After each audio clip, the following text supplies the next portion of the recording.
Hey y'all, Joefer here, the cranky old gay guy.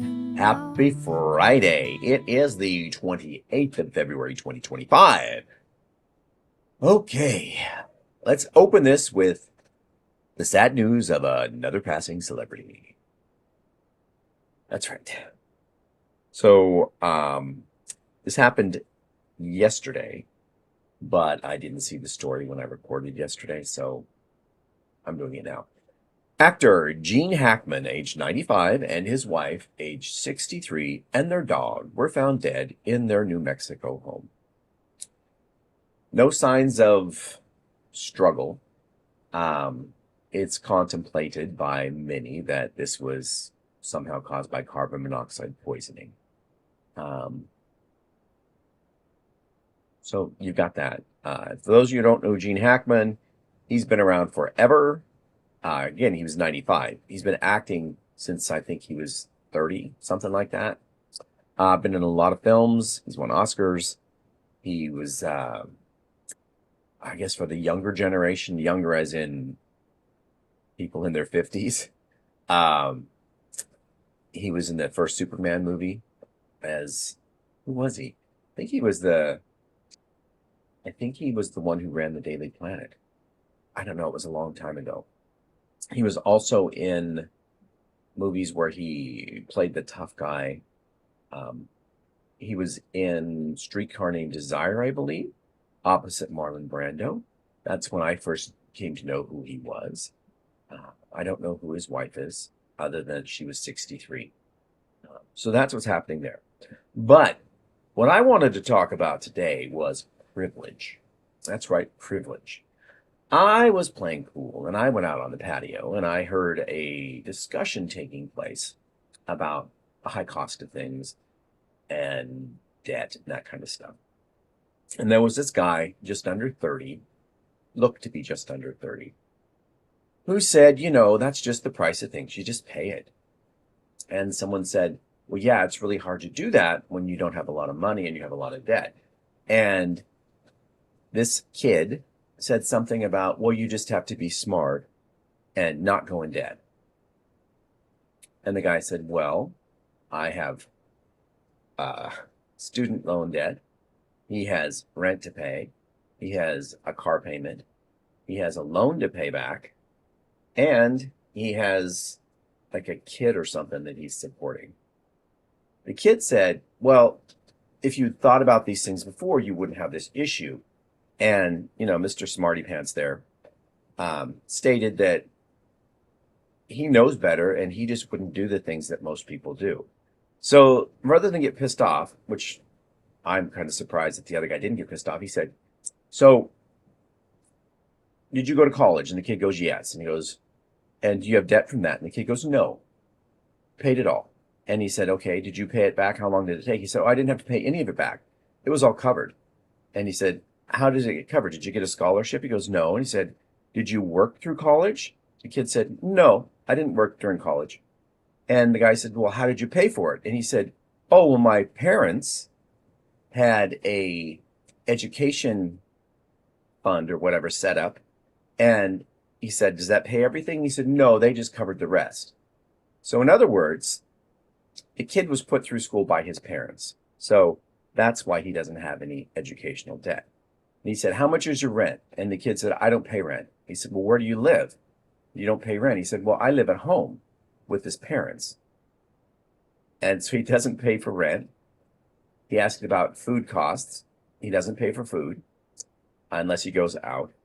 He doesn't buy groceries for anyone, for the household. His laundry, he said, he does his laundry at home. And the guy said, so you're not paying for laundry? He goes, no, I'll do it or my mom just does it for me. And again, this guy is 30-ish. So why is his mom still doing his laundry? And transportation. The kid said he doesn't have a car. He said, well, how do you get to work? He goes, I take the bus. Well, the bus is, the pass for that is covered by wherever he works downtown. And he said, I don't know why more people don't do it. It's less than 10 minutes just to get over here. I just live on the other side of the river. And the other guy was saying, well, what about those people that live outside the city or live in the suburbs? And the kid said, well, you just shouldn't.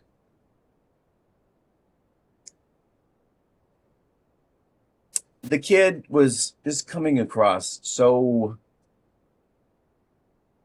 arrogant in that he knew how to do things, and just reminiscent of the 80s and the Reagan administration and Ayn Rand, when everything is about me, me, me, me, me, me, me, me, only look out for me, me, me, me, me, me, me. It doesn't matter about anyone else. It's just about me, me, me, me, me, me, me. If I have to walk over somebody to get what I want, it's about me, me, me, me, me, me. And that's kind of the way the kid came across, that he wasn't putting himself in anyone else's shoes because he's never wanted for anything. He's never had to work for anything. I don't know how he got his job. It's something to do with IT, but it's not like he's not a coder. He's not a programmer.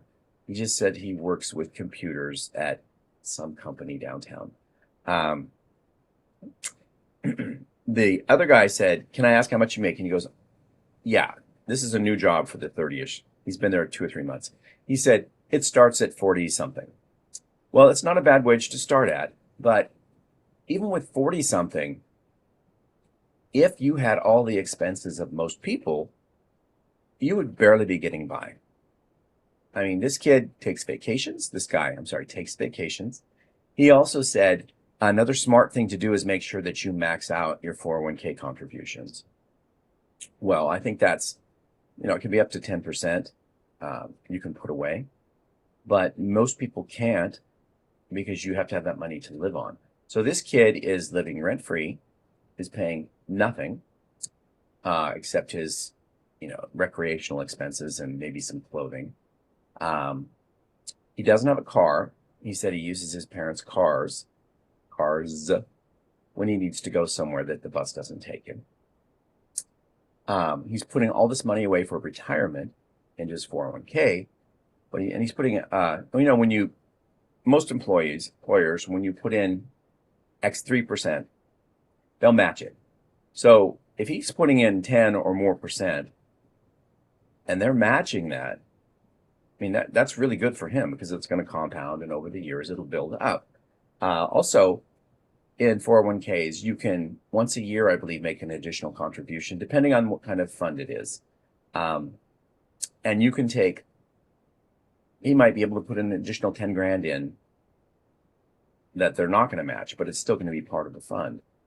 And he can do that because he can afford to, because he doesn't have to spend that money elsewhere. So if he's in a situation like that, kudos for him. And he's going to have a much better retirement than most people. But the fact that his attitude is that everyone should do this, well, yeah, everyone should if they could, and not bothering to think that everyone does not have the same privileges that he has. I don't know how many siblings he has, if he has any, if he's an only child, if he's always gotten what he wants. I just don't know. But he is a 90s kid. And I'm trying to think if I know any other 90s kids that behave that way. And I say kids, they're in their 30s now. I know a few, let's see, ones from other countries are really hard workers. They work 10, 12-hour days. They work more than 5 days a week often because it's overtime. And they're pooling the money. So they're not like this kid. Others work 9-to-5 jobs. Well, they work retail, so it's really not 9 to 5, but they work 5 days a week. They're not getting rich. I mean, they're barely getting minimum wage, maybe a commission on top of that. The ones that I know from the bar, they have a lot of debt, and they still take trips and crap on credit cards, which I had done that in my 30s too. I took 1 or 2 trips that I charged and then paid off over the next year.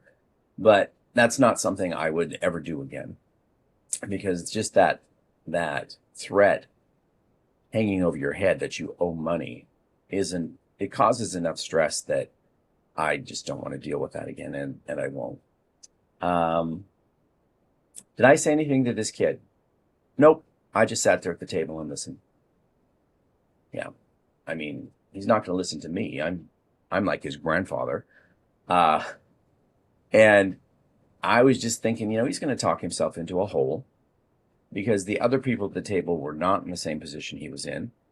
And he was not to bring race into this, but he was a white kid, one of two of the 8 people at this table that were white. The other white guy was in his 50s and didn't say much. He just sat there smoking and he'd give him the side eye like, I don't know. And I don't know where this story is going, except that it did make me a bit cranky that someone who has been given every opportunity and taken every opportunity and is succeeding with those opportunities doesn't or isn't able to put themselves into someone else's shoes who didn't have the same experience and instead tells them that this is what you need to do, even though telling someone to do that when they're unable to do that financially, it doesn't make sense to me. I don't know this kid's parents, and I keep saying kid. I know he's a man. I don't know this man's parents. I don't know how he was raised, but it sounds like he is given a lot of opportunity and privilege, and he's from one of those families.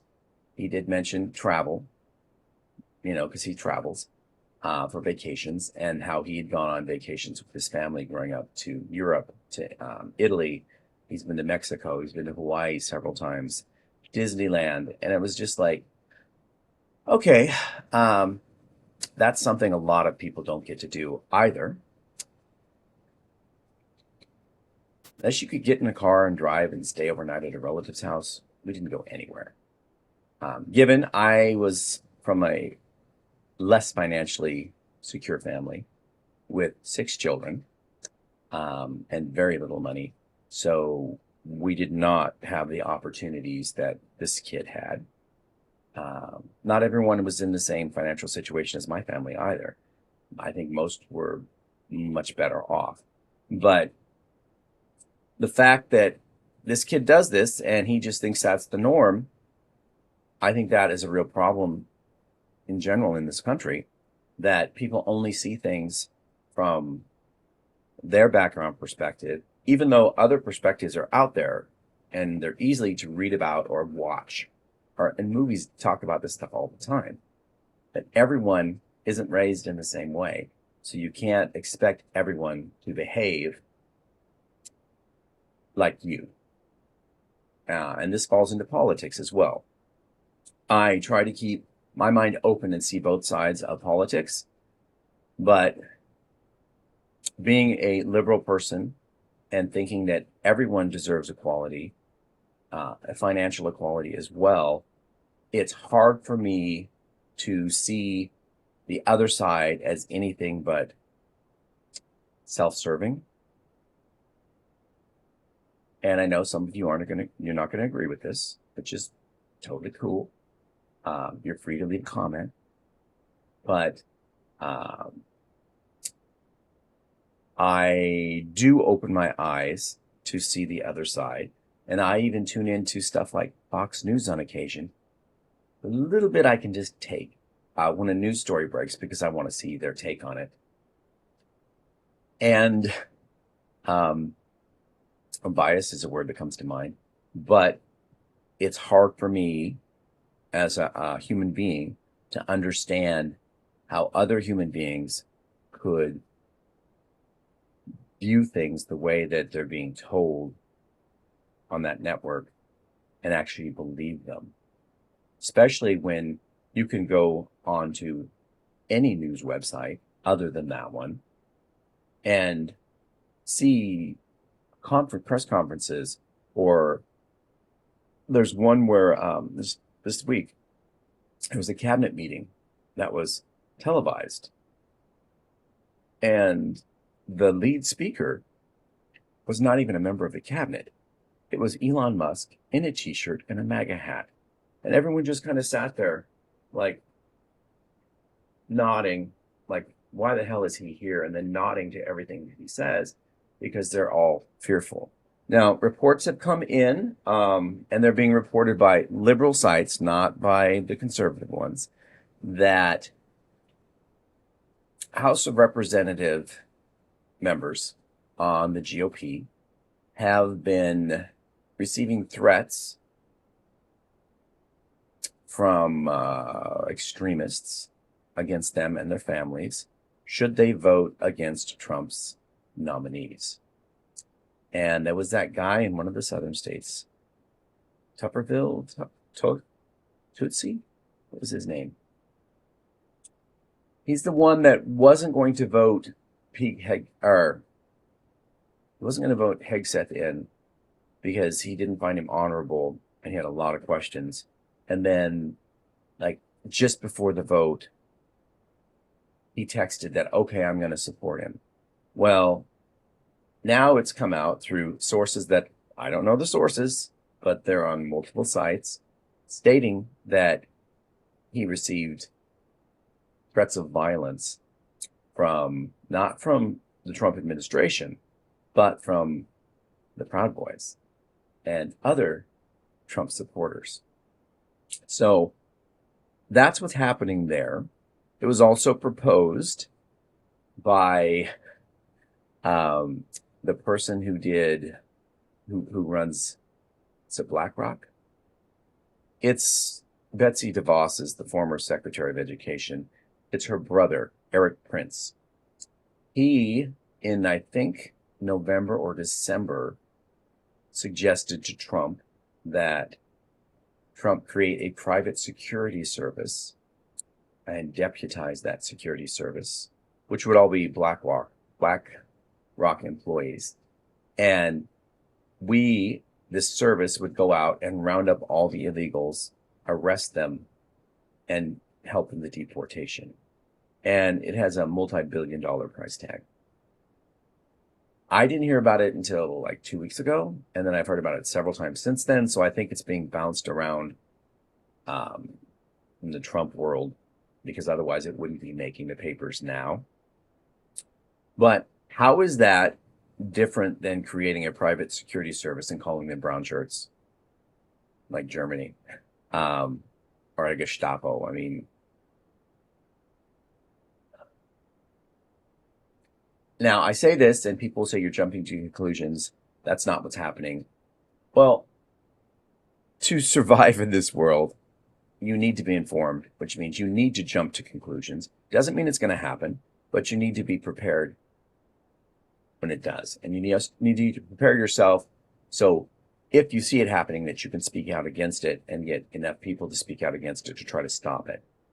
And that is something that is being overlooked, much like the reports that this one House member came forward and mentioned that the threats were happening. Other House members, according to Democratic House members, when they're not in public view and they're not in the Senate forum themselves, or the Senate, but in the House itself, they talk and they say that they fear for the safety of their families, their lives, their livelihoods, their children, that if they vote against what the administration wants, that all of these felons that were let out of jail as hostages, that they feel threatened, that they are going to come and harm them. And that's why they're falling in line, even though their constituents in town hall meetings are telling them this is not what we want. And they are trying to convince the constituents that it is what you want, even though the people are saying this is not what we want. We want you to stand up for us and stop these things. And then they don't, because they're fearful. Oh, you remember when someone complained over the last 4 years that Biden had politicized the Justice Department and were coming after him, and it was just so unfair, even though Trump had broke all sorts of laws. Well, who's doing it now? Pam Bondi, who's now in charge of national security. Is it national security? No, she's in charge of the Department of Justice. She has stated, as of yesterday or the day before, in a little press release, that the Trump administration is moving to, what's the word, impeach all of these judges that were appointed by Biden and all other judges who have at any time passed a ruling that was in a direct contradiction to what the Trump administration currently stands for, or has ever passed a verdict that was against Trump. Now, I'm not making this up. If you search it, you're going to be able to find it. If you search it online. Do I have it written down? No, I don't. I go through these things, I see them, and then I look for the opposite, but it's there. How is that not politicizing the Justice Department on behalf of the current administration? It's just a double standard. And this is off the subject of privilege, so we're going to go back and just talk about the privilege thing. Kids out there, if you have a certain way you were raised and you grew up, that's great. Live your life, be happy, but don't assume that everyone has the same backing that you do, and realize that everyone is not able to do what you're doing. And once you realize that, you'll quit condemning them for not being as smart as you. Some people were born with a silver spoon. Some people were born with just a rusty nail. What are you going to do with this rusty nail? There is someone in power right now who pulled himself up by his bootstraps because his father only gave him $10 million when he got out of college. Only $10 million. Oh, and then left his entire real estate empire to him, which this person destroyed. But we won't speak about that. I'm going to let you all go. Remember, if you want to see the live stream, it's going to be tomorrow, Saturday at 9 a.m. You will see me. I will not see you, but I will see your comments. They will come in at the bottom of the screen. And I think everyone will see your comments, so keep that in mind as well. And as the comments come in, I can talk to you and answer them if you have questions, or we'll interact that way. I'm going to be online for 20 to 30 minutes, just depending on how things are going and how many people actually come to the live stream. So if you're interested in that, great. If not, that's going to be Saturday's video. The repeat will post after it's over. I think I have to click 2 or 3 buttons or something, and then it'll upload and it'll be available just as all the other videos are available. All right, I got to get going, and I will see you all then at the live stream tomorrow. Bye-bye.